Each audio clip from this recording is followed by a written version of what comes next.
Istambul é a única cidade do mundo construída sobre dois continentes. Europa e Ásia se encontram aqui, separadas por um estreito de 700 metros.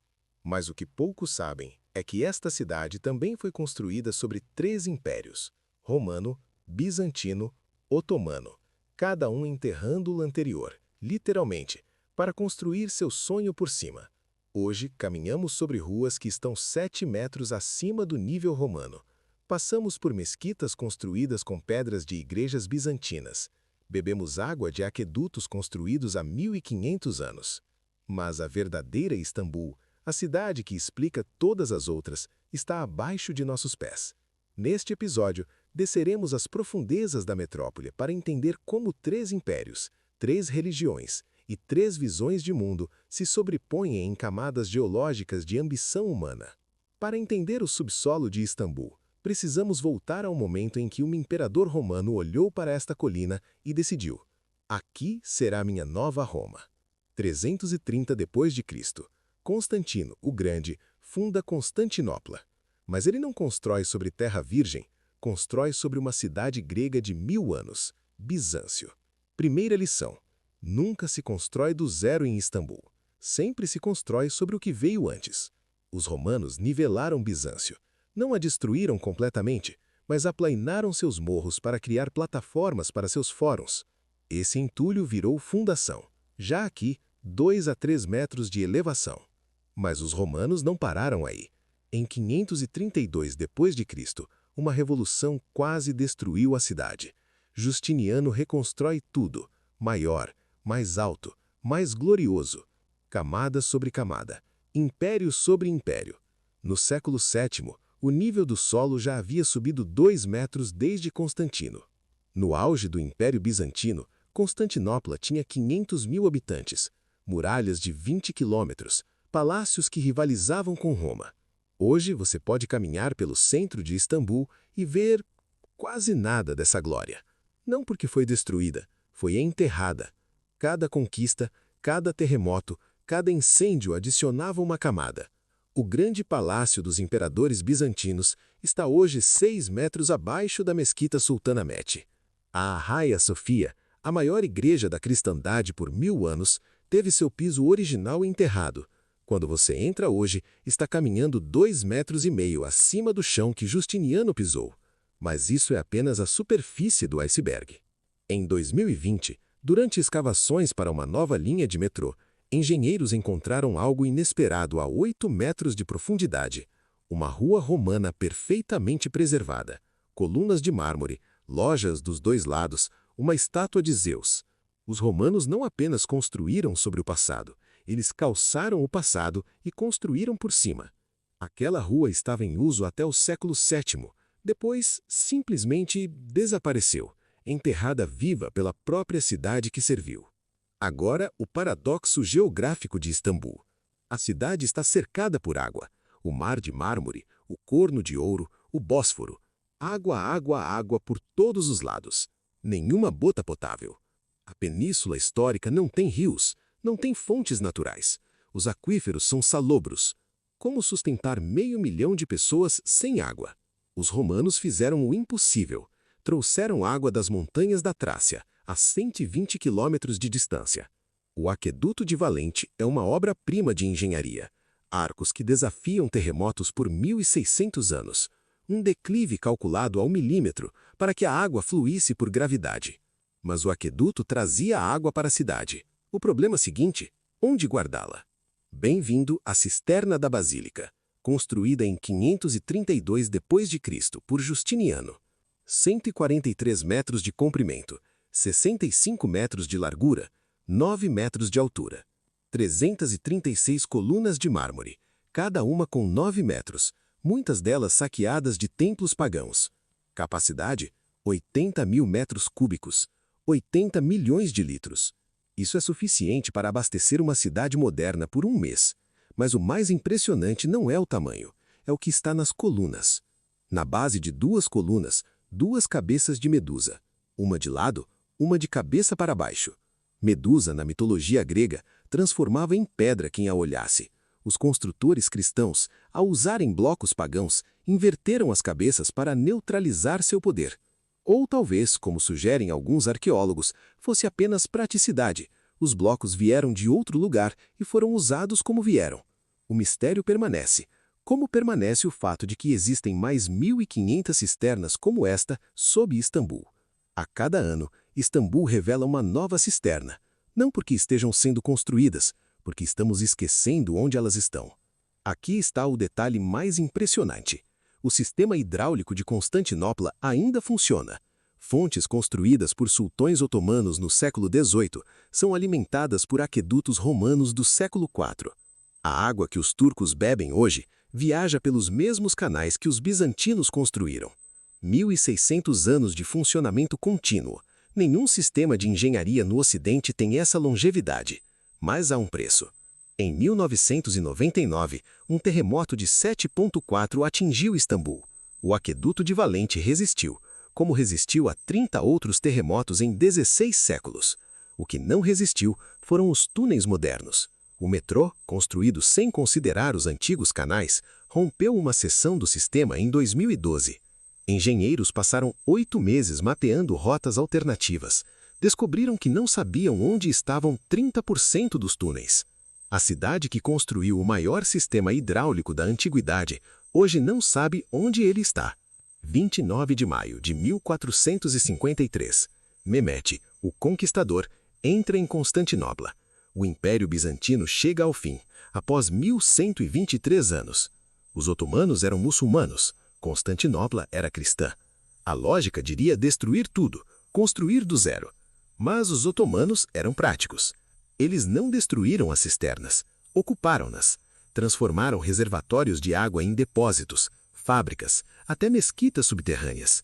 Imagine, você mora em uma casa normal em Istambul, desce as escadas do porão para pegar um vinho e se depara com colunas de 1.500 anos, água cristalina, um mundo subterrâneo que poucos sabem que existe. Isso não é ficção. Acontece em pelo menos 50 endereços em Istambul. O exemplo mais famoso é a Hagia Sophia. Construída em 537, foi a maior igreja do mundo por quase 1000 anos. Em 1453, foi convertida a mesquita. Os otomanos não destruíram os mosaicos cristãos, rebocaram-nos.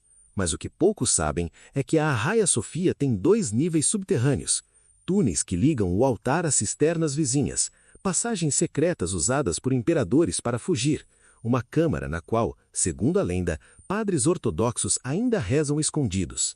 O que há sob a Hagia Sophia? Nível 1. Catacumbas do século IV, pré-Hagia Sophia. Nível 2. Cisterna original, século VI, 30 metros abaixo. Conexões, túneis para o Grande Palácio, hoje sob Mesquita Azul. Mistério. Em 2015, o radar de penetração no solo detectou uma câmara mais funda que qualquer registro. O que há lá? Ninguém sabe. As autoridades turcas negam, dizem que é impossível haver mais níveis. Mas em 2018, uma equipe de documentaristas alemães obteve permissão para filmar a cisterna. Descobriram uma porta selada, datava do século VI. Além dela, escadas descendo. Até onde? O governo cancelou a permissão no dia seguinte. Em 2007, um homem reformava o porão de sua casa no bairro de Fatih. Ao quebrar uma parede, encontrou um túnel. Caminhou 200 metros. Chegou a uma câmara com colunas bizantinas, moedas do século VIII no chão, afrescos de santos nas paredes. Ele tinha encontrado uma igreja subterrânea, construída séculos antes da conquista otomana, escondida deliberadamente. A polícia chegou. O local foi protegido. Hoje ninguém pode visitá-lo. Mas o mais perturbador é o que os mapas otomanos mostram. Em 1910, engenheiros do sultão Abdul Hamid II elaboraram o primeiro mapa detalhado do subsolo de Istambul. 40 páginas de túneis, cisternas, passagens. Em 1923, com a fundação da República Turca, o mapa desapareceu. Em 2005, uma cópia foi encontrada nos arquivos de Viena. Mostra conexões que ninguém conhece hoje. Túneis que ligam a Hagia Sophia ao Palácio de Topkapi. Passagens sob o Bósforo, séculos antes do túnel ferroviário. O governo turco classificou o documento como segredo de Estado em 2006. A pergunta é: O que há sobre Istambul que não querem que saibamos? 2004. Istambul decide construir um túnel ferroviário sob o Bósforo, ligando Europa e Ásia pela primeira vez na história. As escavações começam. A poucos metros da superfície, a máquina para. Um porto romano. O Porto de Teodósio, construído no século IV, o maior porto comercial de Constantinopla, estava ali, 8 metros abaixo do nível da rua, perfeitamente preservado. 37 navios do século IV ao X, milhares de ânforas, utensílios do cotidiano, esqueletos de animais, uma cápsula do tempo bizantina. O que o porto revelou? Comércio global do século IV, ânforas da Síria, Egito, norte da África, dieta dos bizantinos, azeitonas, vinho, garum, molho de peixe, construção naval, técnicas que historiadores só conheciam por textos. Impacto: a descoberta atrasou o metrô em 4 anos e custou 100 milhões de euros extras. A solução: construir o metrô mais fundo e transformar o porto em museu subterrâneo. Hoje, você pode descer na estação Iene Capi e ver, através de paredes de vidro, as escavações acontecendo enquanto o metrô passa. Passageiros do século XXI e navios do século IV separados por alguns metros de vidro. Mas essa foi apenas a maior descoberta, não a única. Compilei tudo o que vimos hoje em um único mapa digital. Em verde, as áreas escavadas arqueologicamente. Mal cobrem 10% da cidade histórica. Em azul, as cisternas conhecidas, cerca de 1.500, mas registros otomanos sugerem mais de 3.000. Em vermelho, os túneis confirmados por fontes históricas, mas ainda não encontrados. E em preto, o desconhecido. O que falta encontrar? 1. Palácio de Bucoleão, residência à beira-mar dos imperadores. Registros indicam túnel subaquático para o outro lado do Bósforo. 2. Mausoléu de Constantino, onde o primeiro imperador cristão foi enterrado, localização exata perdida.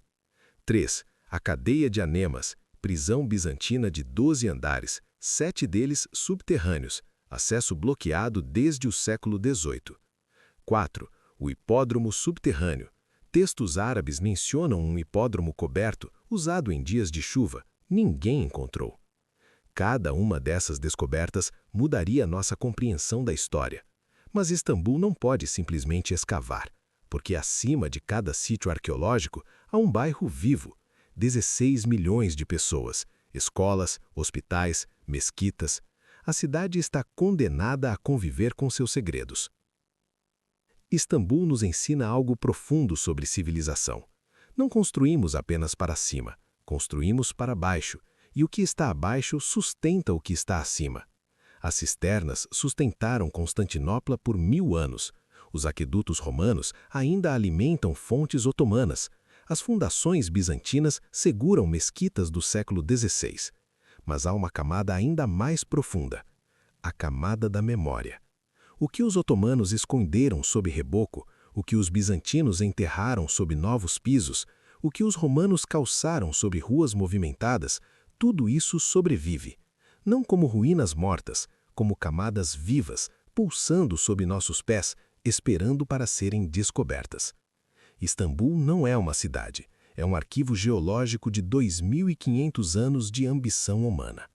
Cada geração escreve seu capítulo sobre o anterior e acredita que será o último.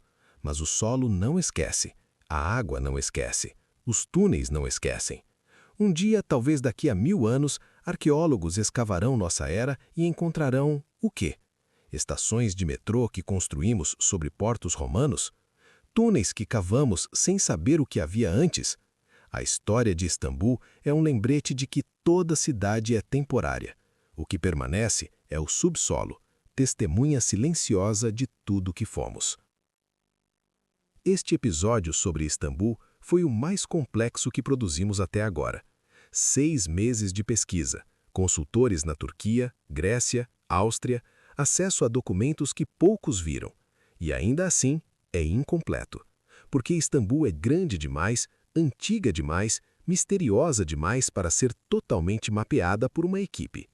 Inscreva-se, ative o sininho e lembre-se, A história não está apenas nos museus, está sob seus pés, esperando.